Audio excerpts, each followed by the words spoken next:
नमस्कार, शाम के 5 बजने को हैं। पूर्वी मेदिनीपुर के हल्दिया से आप सभी का स्वागत है। आपके साथ मैं हूं चित्रा त्रिपाठी और यहीं से आप देख रहे हैं दंगल का ये स्पेशल एपिसोड। आपको बता दें, हल्दिया से ही आज मुख्यमंत्री ममता बनर्जी ने नंदीग्राम के लिए चुनावी पर्चा दाखिल कर दिया है। उनके सामने शुभेंदु अधिकारी होंगे जो 12 तारीख को नामांकन करने के लिए हल्दिया आएंगे। लेकिन अपने आप में जैसे जैसे चुनावी तारीख हल्दिया के लिए, नंदीग्राम के लिए नजदीक आ रही है, यहां का मिजाज गर्माता हुआ चला जा रहा है। दूसरे चरण में 1 तारीख को यहां पर यानी कि 1 अप्रैल को वोट डाले जाएंगे। उसके ठीक पहले अप्रैल फूल बनाने की बात बीजेपी के लिए कर रही हैं ममता बनर्जी। लेकिन इन सब के अतिरिक्त उनका एक अलग ही चेहरा नजर आ रहा है और वो है हिंदू कार्ड का। कल एक तरफ ममता बनर्जी ने नंदीग्राम की रैली में जहां चंडी पाठ किया, तो वहीं दूसरी तरफ 3 मंदिरों में गई और आज भी भगवान भोलेनाथ के दर पर जाकर मत्था टेकती हुई ममता दीदी दिखाई दी। उनका ये बदला अंदाज शुभेंदु अधिकारी और उनकी पार्टी भारतीय जनता पार्टी को रास नहीं आ रहा है। ऐसे में बड़ा सवाल ये है कि आखिर दीदी को ये सब करने की जरूरत चुनाव के ठीक पहले क्यों मान पड़ी, क्योंकि बीजेपी जय श्री राम के नारे के जरिए दीदी को घेर रही थी और इसी वजह से अब उनकी मजबूरी बन चुकी है, हिंदू दिखना जरूरी हो चुका है। आपको बताते चले, नंदीग्राम में तकरीबन 65% आबादी हिंदुओं की है, जबकि 35% आबादी मुसलमानों की है। और इसी बात को लेकर दीदी को डर है कि कहीं हिंदू ध्रुवीकरण अगर हो गया तो फिर भारतीय जनता पार्टी को फायदा नहीं हो जाए। इसी वजह से मंदिर जाकर भगवान का आशीर्वाद देने की कोशिश पश्चिम बंगाल के मुख्यमंत्री की ओर से की जा रही है। इसी पर दंगल में आज बड़ी बहस हम करने वाले हैं, लेकिन उसके पहले ये रिपोर्ट देखिए।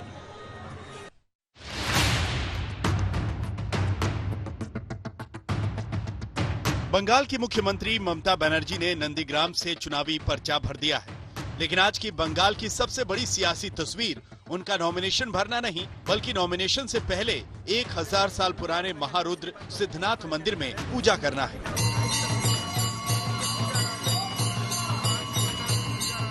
खुद का साथ छोड़कर बीजेपी में जाने वाले शुभेंदु अधिकारी को हराने का दम भरकर नंदीग्राम पहुंची ममता बार बार अपना हिंदू परिचय दे रही।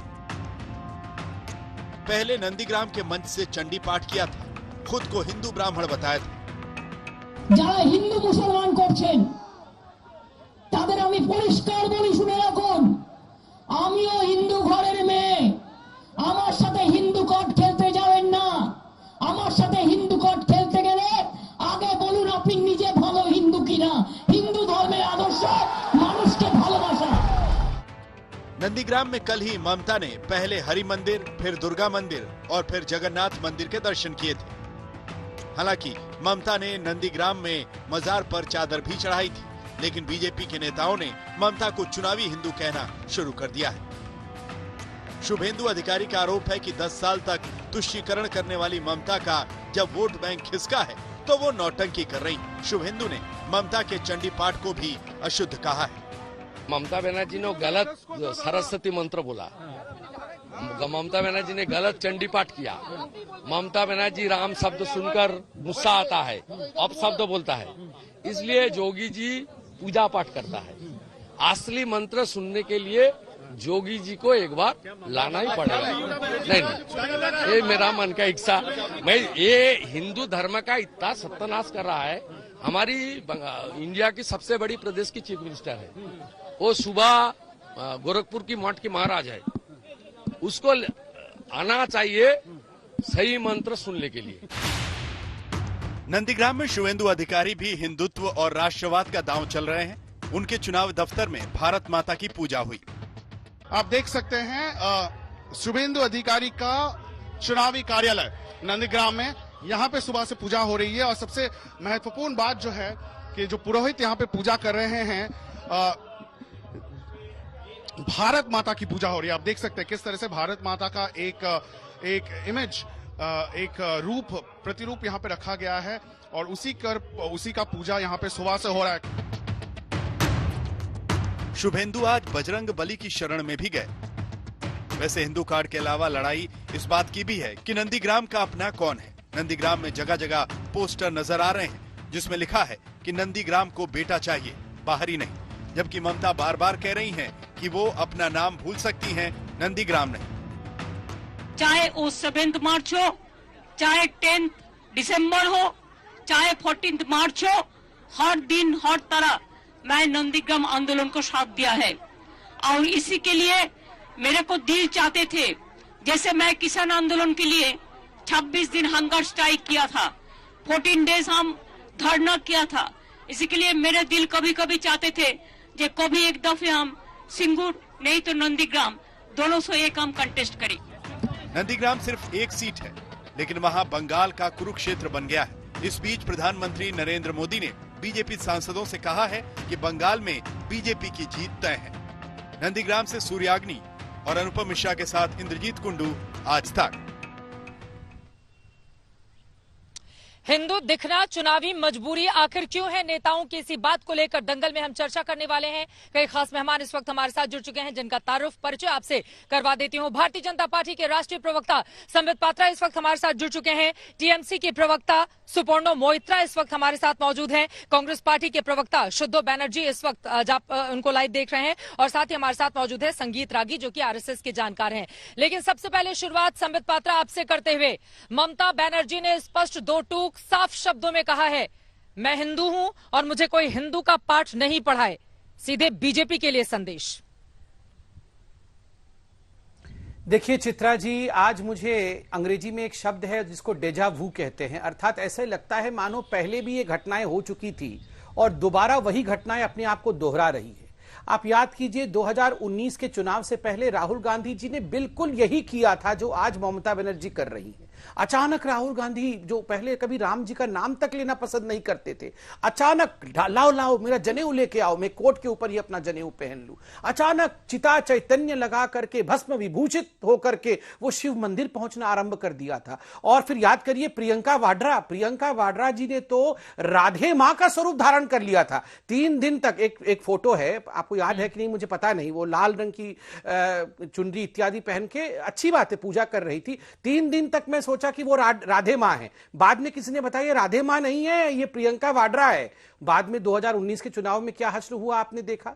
देखिए ये ममता बनर्जी वही है जो पहले दुर्गा पूजा विसर्जन के लिए, वो भी विजयदशमी के दिन, मुहर्रम के कारण किस प्रकार का बायसनेस दिखाती है और दुर्गा पूजा के विसर्जन को रोक लगाती है। एक बार नहीं 2 बार रोक लगाती है। हाईकोर्ट में जाकर वहां पर आवाज सुनने के बाद, हाईकोर्ट में डांट लगने के बाद, फटकार लगने के बाद, वहां जाके ममता बनर्जी एग्री करती है कि ठीक है यहां आप दुर्गा पूजा होने दीजिए या दुर्गा पूजा के विसर्जन को मैं यहां अनुमति देती हूं। ठीक उसी प्रकार रामनवमी के दिन जुलूस नहीं निकालने की चेष्टा ममता बनर्जी करती है। कोर्ट के फटकार के बाद जाके वो जुलूस निकालने की आज्ञा देती है। सरस्वती पूजा, जो मुस्लिम बाहुल्य क्षेत्र है वहां सरस्वती पूजा ना हो सके उसकी कोशिश ममता बनर्जी करती है। और मैं कलकत्ता बहुत जाता हूं, मेरे कई रिश्तेदार हैं, आप भी गई होंगी चित्रा जी। चुनाव से पहले आप याद करिए, आज से 1 साल पहले कलकत्ता के किसी भी चौराहे पर आप देखेंगी तो ममता बनर्जी का सबसे फेमस पोस्टर जो था, जो होर्डिंग और पोस्टर लगा रहता था, वो होता था कि वो हिजाब पहन करके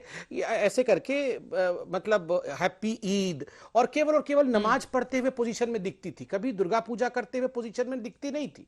आज अचानक वो चंडी पाठ करना चाहती, आज अचानक वो हिंदू बनना चाहती है। ये ठीक उसी प्रकार है जो कांग्रेस पार्टी 2019 के पहले कर रही थी, वही हश्र होगा जो कांग्रेस का 2019 के चुनाव में हुआ था। सुपर्णो मोइत्रा जी, कांग्रेस जैसा ही हश्र होगा, जो सवाल यहां पर खड़े किए हैं संबित पात्रा ने। और साथ ही मेरा अगला सवाल आपसे यह है, ये दीदी को बार बार बताने की जरूरत क्यों पड़ रही है कि मैं हिंदू हूं?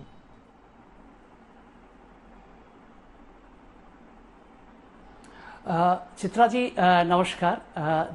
जितने भी तमाम आज साथी हैं उनको भी मैं नमन करता हूं, और जितने भी लोग आज इस अनुष्ठान को देख रहे हैं आपके जरिए उनको प्रणाम करता हूं। पहली बात यह है कि भारतीय जनता पार्टी का एक गलतफहमी है कि जो हिंदू धर्म है उनकी मिल्कियत बस उनके पास ही है। ये उनका एक गलत धारणा है।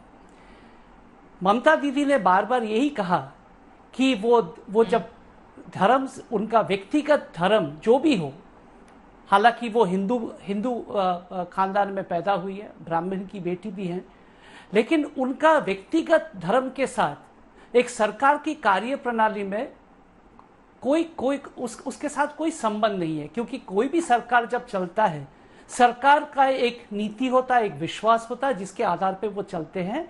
और हम लोग करीब 10 साल से कल्याण अभिविन्यास, विकास अभिविन्यास, विशिष्टता और 34 साल के वाम शासन के बाद अवसंरचना का जो बुरा हाल हुआ था उससे कैसे करके निपटे, उसके लिए हमने काम किया। दीदी ने कल यही कहा कि अगर आप समझते हैं कि आप ही बस हिंदू हैं तो ये आपका गलत फहमी है।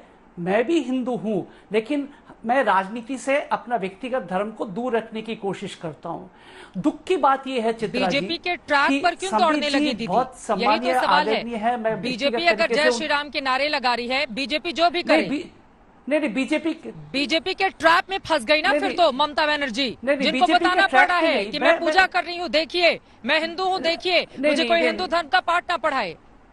नहीं, मैं कह रहा हूँ, नहीं मैं आपको जवाब देता हूँ चित्रा जी, एक लाइन में आपका जवाब दे देता हूँ। आपने अभी जब अनुष्ठान शुरू किया था आप 1% बता रहे थे, 35-65 ये सब फीसदी बता रहे थे।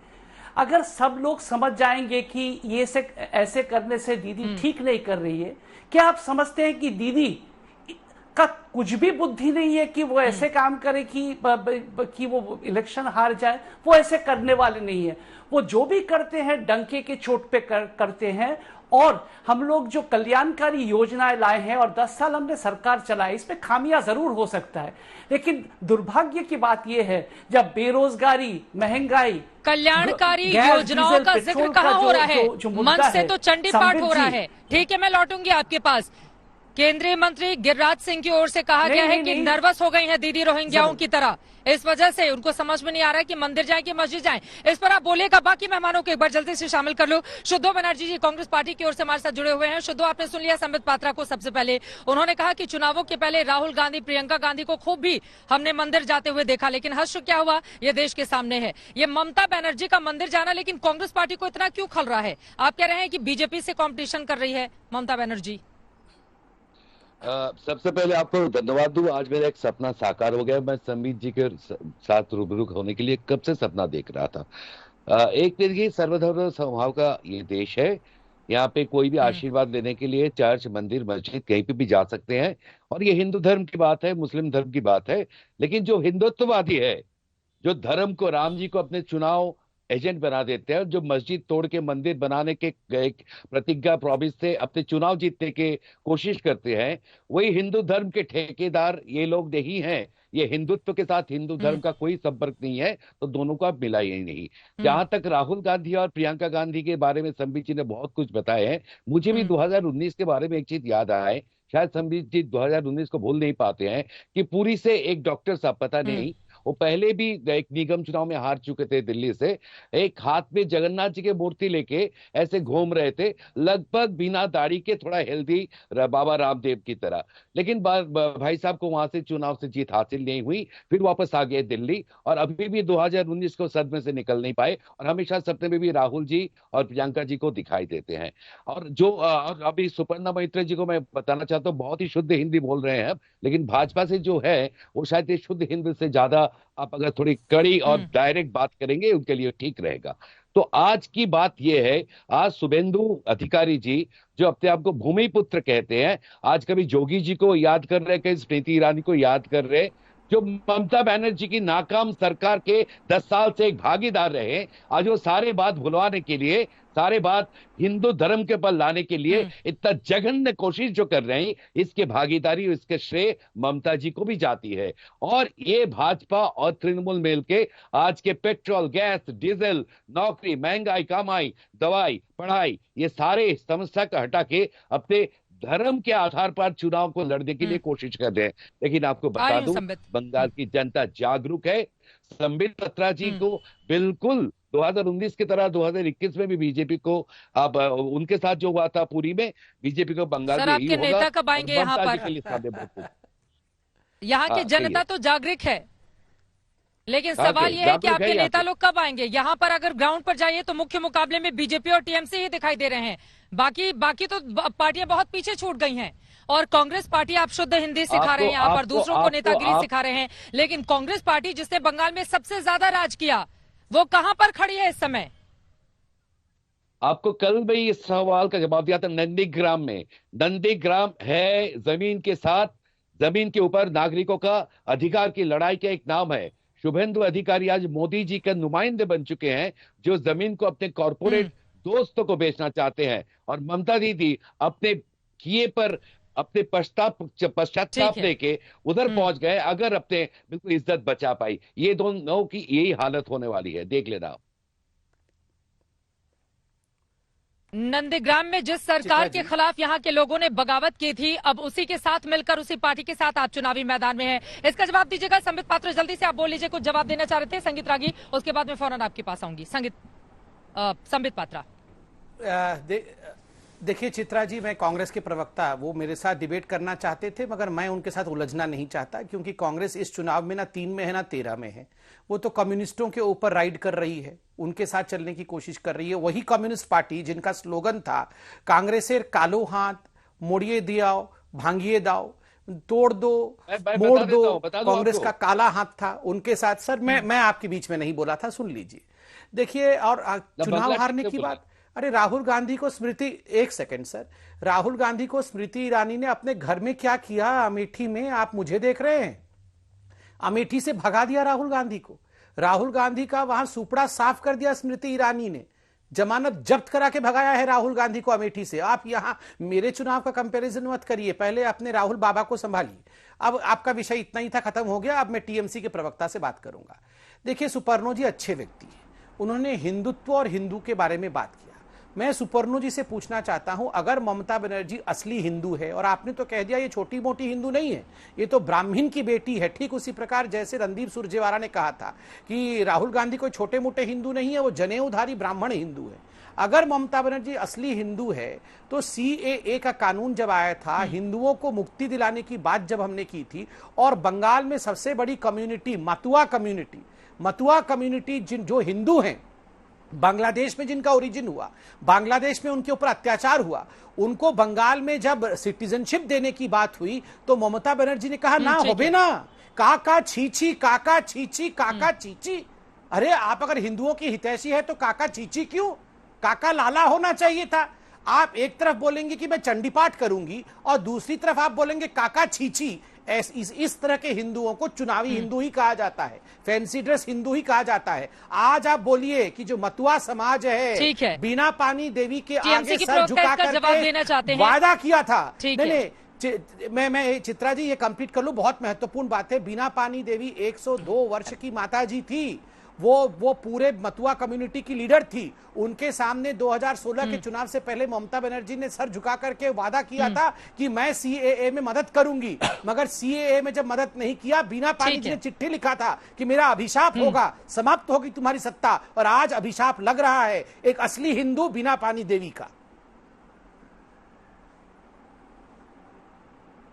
ठीक है सुपर्णो, आप इसका जवाब दीजिएगा, लेकिन संगीत रागी उसके पहले आपके पास आते हुए, भारतीय जनता पार्टी आक्रामक तरीके से चुनाव लड़ी है। शुभेंदु अधिकारी को भी हम सबने नंदीग्राम में देखा, लेकिन उससे भी बड़ा सवाल यह है, ये बीजेपी टीएमसी युक्त क्यों होती हुई चली जा रही है? टीएमसी के नेता छोड़ रहे हैं, बीजेपी बाहें फैलाकर उसका स्वागत। देखिए, अभी अभी खबर सामने आई, जो ब्रेकिंग न्यूज भी चल रही है आज तक पर, कि टीएमसी के 2 विधायकों ने भारतीय जनता पार्टी का दामन थाम लिया है। तो जब टीएमसी से ही टूट कर बीजेपी में युक्त होते जाएंगे ये तमाम नेता, तो बीजेपी फिर अलग कैसे रहेगी टीएमसी से?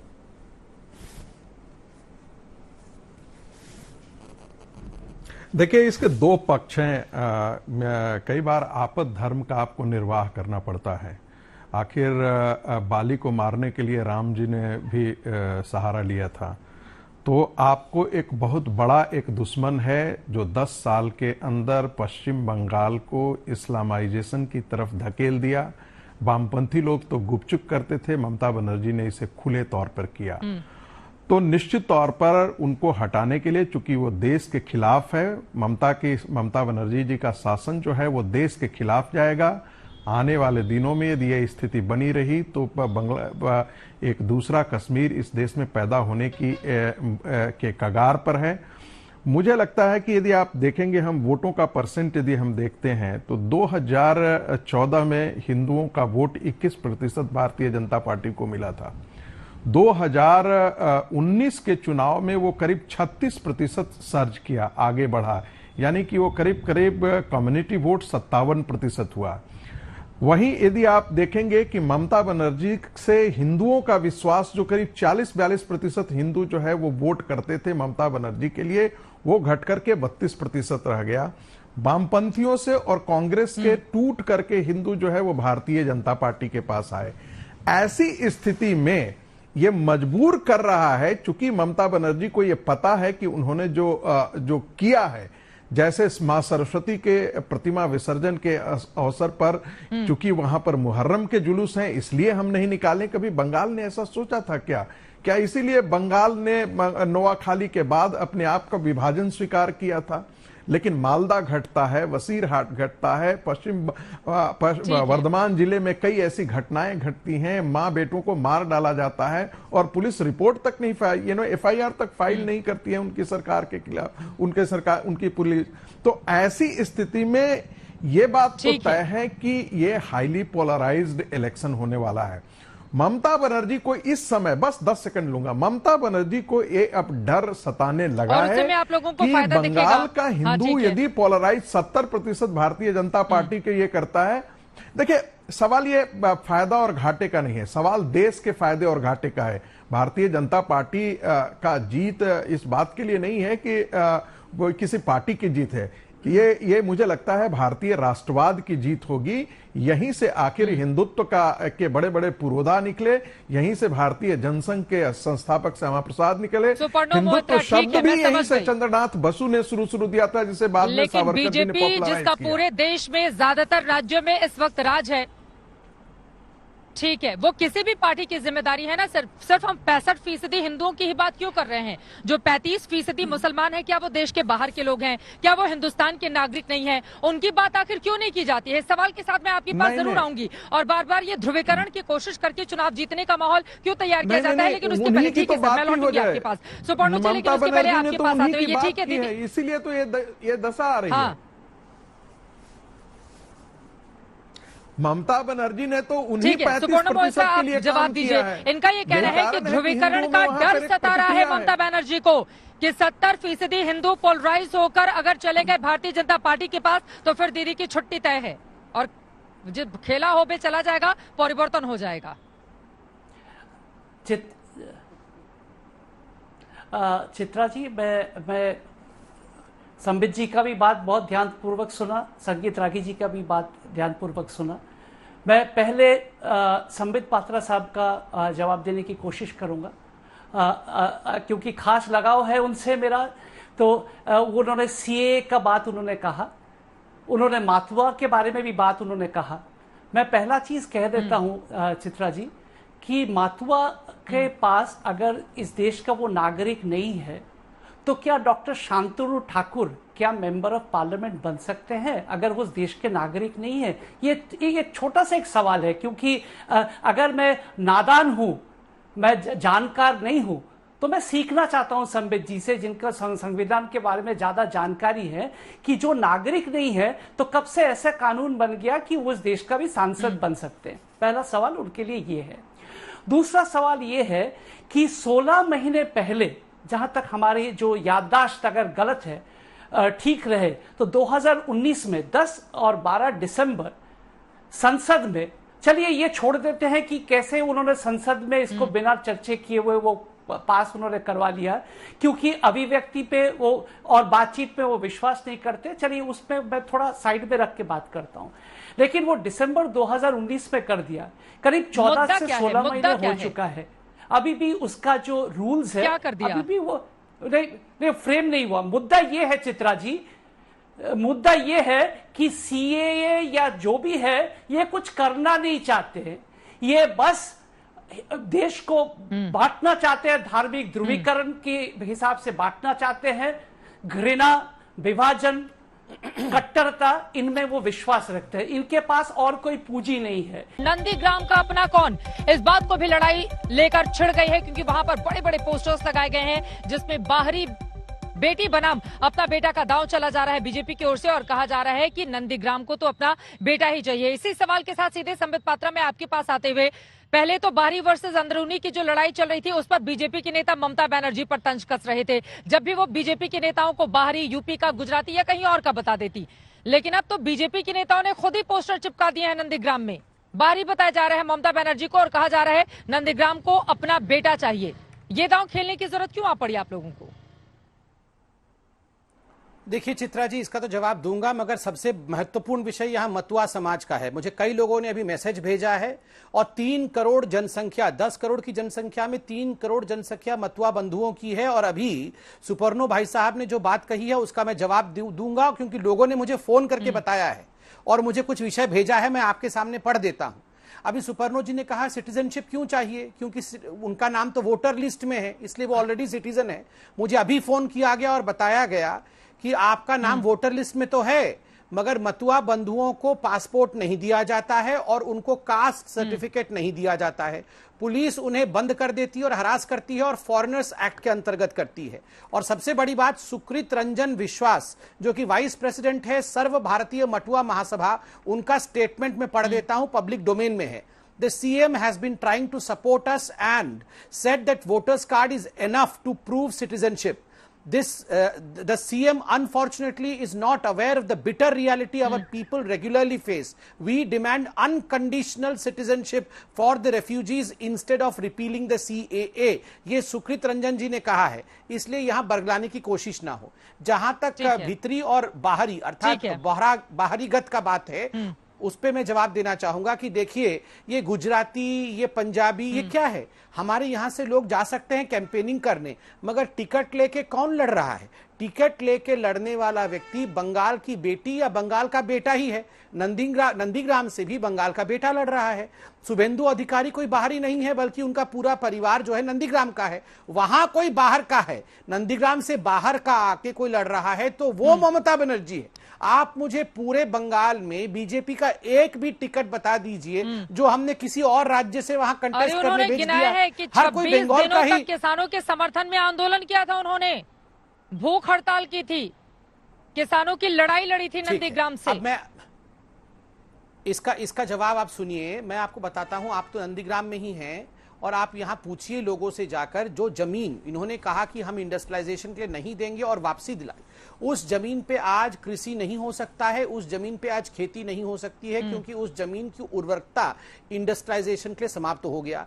जो भी डेवलपमेंट नंदीग्राम में ममता जी कह रही हैं, उसमें डिस्क्रिमिनेशन हुआ। नंदीग्राम में 2 ब्लॉक है, नंदीग्राम 1 और नंदीग्राम 2। नंदीग्राम 1 में कौन से पॉपुलेशन रहती है और नंदीग्राम 2 में कौन रहता है, ये आप पता लगाइए। सारा डेवलपमेंट नंदीग्राम 1 के लिए और नंदीग्राम 2 के लिए कुछ नहीं। इसका जवाब भी लोग देंगे।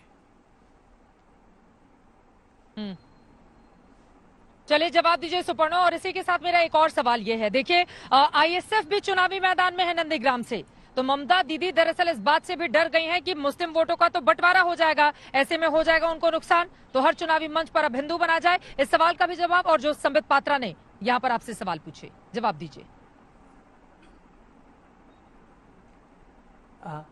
मैं कहता हूं कि संबित जी ने डेवलपमेंट अंग्रेजी शब्द का प्रयोग किया। मैं उसको अर्थशास्त्री के हिसाब से उसको हिंदी में कह देता हूं कि कभी कभी उनको गलतफहमी हो जाता है और वो समझते हैं कि वो एक ही शब्द है। वो समझते हैं विकास और वृद्धि एक ही शब्द है। विकास का मतलब जो विकास का जो पैरामीटर्स जो भी है, शिक्षा हो, स्वास्थ्य हो, रहने का घर हो, खाना हो, ये इसको डेवलपमेंट इंडिकेटर्स माना जाता है। एक दूसरा चीज है, मैं उनको थोड़ा इतना चीज वो कह रहे हैं, इसमें थोड़ा कंफ्यूजन शायद संबित जी को हो गया है। पहला चीज, सिंगूर का जो आंदोलन हुआ था वो टाटा को लेके, वो जो जबरन जमीन लेने के बारे में आंदोलन हुआ था, नंदीग्राम में भी जबरन जमीन लेने के बारे में आंदोलन हुआ था। नंदीग्राम में PCPIR या पेट्रोलियम या केमिकल हब बनने का बात हुआ था, और यहाँ पे टाटा नैनो का फैक्ट्री। दोनों जगह पे दीदी का स्टैंड बहुत क्लियर था कि आप बातचीत के जरिए किसी का भी कुछ ले सकते हैं, लेकिन जबरन किसी को नहीं लेंगे, इसलिए उन्होंने आंदोलन किया।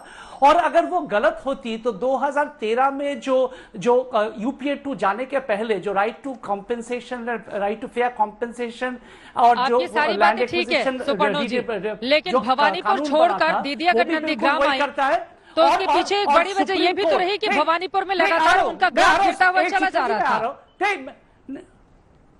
नहीं, चित्रा जी मैं जवाब देता हूं। सुप्रीम कोर्ट जो highest court of the country है, वो भी 2016 में उन्होंने ये भी वर्डिक्ट दिया था कि कि आंदोलन बिल्कुल सही था, जबरन जमीन वसूल नहीं कर सकते, ये पहला बात।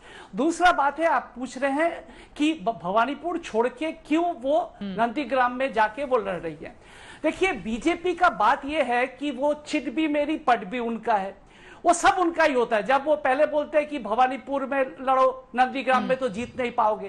पहला चीज से दीदी कह रहे थे कि 294 क्षेत्र में मैं ही उम्मीदवार हूं, तो मैं कहीं से भी खड़ा हो सकता हूं। तो उन्होंने ललकारा कि क्या नंदीग्राम में आके लड़ सकते हो? दीदी ने बोला चलो आके लड़ता हूं। अगर लड़ती है तो इनके समस्या है, अगर नहीं लड़ती है तो समस्या है। आप बताइए, इस जो बीमारी है, ये डॉक्टर संबित पात्रा, मैं समझता हूं कि एक चिकित्सक है, इस बीमारी का बिल्कुल दवाई वही बना सकते हैं और कोई नहीं कर सकता। अभी इंजेक्शन लगाता हूं, बताता हूं, ठीक है, दवाई जल्दी से अब इस बीमारी का इलाज क्या है डॉक्टर संबित आप बताइएगा, लेकिन उसके पहले शुद्ध बनर्जी जल्दी से आपका भी कॉमेंट। ठीक है, बोल दीजिए जल्दी से, बोलिए। देखिए, नहीं प्रेस्क्रिप्शन दे देता हूं। सुद्धो जी रुकिए जरा, प्रेस्क्रिप्शन दे ही दूं। इन्होंने कहा बीजेपी को लगता है चित भी मेरी पट भी मेरी। अरे मैं तो कह रहा हूँ सुपर्णो जी, चित भी मेरी पट भी मेरी और पूरा बंगाल होगा बीजेपी का। चित और पट क्या, सब कुछ, नंदीग्राम भी हमारा, भवानीपुर भी हमारा, कोलकाता भी हमारा, हावड़ा भी हमारा, 24 परगना भी हमारा, सब हमारा होगा। आप देखते जाइए चुनाव के नतीजों को, 2 तारीख को सब मालूम पड़ जाएगा। और आप देखिए, आपने 2 मई का थोड़ा सा इंतजार कर लेते, ठीक है। नहीं, इन्होंने कहा चित मेरी पट मेरी, मैं तो कह रहा हूं पूरा बंगाली हमारा होगा। और सबसे बड़ी बात है यहाँ डेवलपमेंट इंडिसेस के बारे में। सुपर्णो जी पढ़े लिखे अच्छे व्यक्ति है, इसलिए उन्होंने डेवलपमेंट इंडिसेस के बारे में बात की। 60 लाख से अधिक शौचालय मोदी जी ने दिया, 32 लाख से अधिक पक्का घर मोदी जी ने दिया, 90 लाख से अधिक गैस कनेक्शन मोदी जी ने दिया, 7 लाख से अधिक मुफ्त बिजली उन घरों में मोदी जी ने पहुंचाया है। ये कुछ इंडिसेस है जो मैंने पढ़ा है। और चूंकि आप खुद हल्दिया में खड़ी हैं, 7 फरवरी को इसी हल्दिया के ग्राउंड से 4700 करोड़ रुपए की परियोजनाएं मोदी जी ने लॉन्च किया था। यह अभी मैं आपको याद दिला दूं। और उस दिन आपकी भी यहाँ पर मौजूदगी थी, आपसे मुलाकात भी हुई थी संबित पात्रा। लेकिन उससे भी बड़ा सवाल है, केंद्र की इन तमाम योजनाओं का जिक्र आखिर भारतीय जनता पार्टी के नेता लोगों के बीच क्यों नहीं करते? जय श्री राम का नारा ही बार बार क्यों बुलंद किया जाता है? इस सवाल के जरिए मैं आपके पास आऊंगी, लेकिन शुद्ध बनर्जी जी मैं आपके पास आते हुए, शुद्ध राजनीति तो कांग्रेस पार्टी भी करती रही है। हिंदुत्व के नाम पर जब लगा कि भारतीय जनता पार्टी पूरा वोट लेकर जा रही है, तो राहुल गांधी भी खुद को जनेऊधारी हिंदू बताने लगे। और यहाँ पर प्रियंका गांधी भी, खासतौर से उत्तर प्रदेश में अगर हम देखें तो मंदिर वो भी जारी है। लेकिन पश्चिम बंगाल की लड़ाई में आप लोग अपने आप को कमजोर पा रहे हैं क्या? क्योंकि आईएसएफ जैसी नई पार्टी को आप लोगों ने नंदीग्राम में उतार दिया। खुद कांग्रेस या फिर लेफ्ट पार्टी से कोई मैदान में क्यों नहीं उतरा? क्यों नहीं ममता बनर्जी को बड़ी चुनौती और कड़ी चुनौती आप लोग पेश करते हुए यहाँ पर दिखाई दे रहे हैं? सबसे पहले आपकी गलतफहमी थोड़ा ठीक कर लूं। आज की जो रिपोर्ट है न्यूज़पेपर में भी आया, आईएसएफ वहां नहीं लड़ेंगे, सीपीआईएम के कैंडिडेट वहां पे लड़ेंगे। अब जरा न्यूज रिपोर्ट चेक कर लीजिए, वेरीफाई कर लीजिए, हो सकता है। अच्छा, सबसे पहले मैं संबित जी, आप ने सोचा था ठीक है, चलिए मैं, अगर आप ये बोल रहे हैं, एक सेकंड, अगर ये बात है तो मैं इसको दुरुस्त करती हूँ और मैं बोलती हूँ कि लेफ्ट के कैंडिडेट होंगे ममता बनर्जी के सामने, आप ये कह रहे हैं। ठीक है, आगे बढ़िए। अब तक हमारे पास आईएसएफ की जानकारी थी, ठीक है, यानी कि लेफ्ट के कैंडिडेट ममता बनर्जी को चुनौती देंगे। मुद्दे क्या होंगे यहाँ पर? मुद्दे कौन से होंगे जिसको लेकर नंदीग्राम के लोगों के बीच आप लोग जाएंगे? मैं बताऊं? हाँ, मेरा कहने का ये है, अभी डॉक्टर साहब आए थे, मैंने सोचा आए तो डॉक्टर, लेकिन बात कर रहे हैं ज्योतिष की तरह, ये हो जाएगा, ये ही जाएगा। मैं संबित जी को ये बात करना चाहता हूं कि आसाम और बंगाल के लिए सीए और एनआरसी बहुत अहम मुद्दा है। इस पर ये स्पष्टीकरण क्यों नहीं दे रहे? ऊपर से शाह जी के 2 विजिट बंगाल में उन्होंने कैंसिल करवा दिया। दूसरी बात है, अभी प्रथम चरण के चुनाव प्रचार के लिए एक 40 जने का नाम भाजपा ने रिलीज किया, उसमें 15 लोग हैं बंगाल के 40 में से। हाँ, उसे 15 में से 7 है बिल्कुल जो फिल्म स्टार, सीरियल स्टार है, जो अभी ज्वाइन किया है, लॉकेट चैटर्जी, रूपा गांगुली को छोड़ के, और जो 7 राजनीतिक व्यक्ति है उसमें से 4 जो तृणमूल से गए हैं भाजपा से। ये आपका भाजपा का फौज है। अब मैं संगीत रागी जी से मैं एक ही सवाल पूछना चाहता हूँ, स्टार प्रचारकों की लिस्ट जारी कीजिए। आप बीजेपी पर ज्यादा नजर बनाए हुए हैं। हाँ, संगीत रागी से राहुल जी कब आएंगे? राहुल जी कब आएंगे, जिनसे पूछिए ना। सुद्धो जी, राहुल जी जल्दी भेजो ना बंगाल प्लीज, वो भी तो स्टार प्रचारक है। राहुल जी तो किसानों के साथ है। प्लीज राहुल जी को भेजिए। नहीं, ऐसे नहीं होगा, नहीं ऐसे नहीं चले, नहीं ऐसे नहीं चलेगा, नहीं ऐसे नहीं होगा ना, राहुल जी को भेजना पड़ेगा। अरे ऐसा कैसे होगा? आप राहुल जी को क्यों नहीं भेजना पड़ेगा? ऐसे नहीं होगा। नहीं, हम चिंता करेंगे, क्यों नहीं करेंगे? अरे वो भी स्टार प्रचारक है। ना कल से भेजो राहुल जी को। उसके सामने तो ले आओ, आप एक बार ऐसे नहीं होगा सुद्धो जी। और आपके रिश्तेदार जो कलकत्ते में रहते हैं सुद्धो जी, बता देना, चौल बेना राहुल जी को ताड़ाताड़ी भेजो। आप अगर बोलेंगे तो कॉम्पिटिशन क्या जाएगा राहुल जी को। आप ठीक है, एक बार जवाब हो जाए संबित पात्रा, शुद्धो बनर्जी की एक बार बात हो जाए। बताइए वो कह रहे हैं कि राहुल गांधी कब आएंगे? अच्छा, वो तो मैं बता दूंगा राहुल गांधी कब आएंगे, जो उनको पता लगेगा सबसे पहले।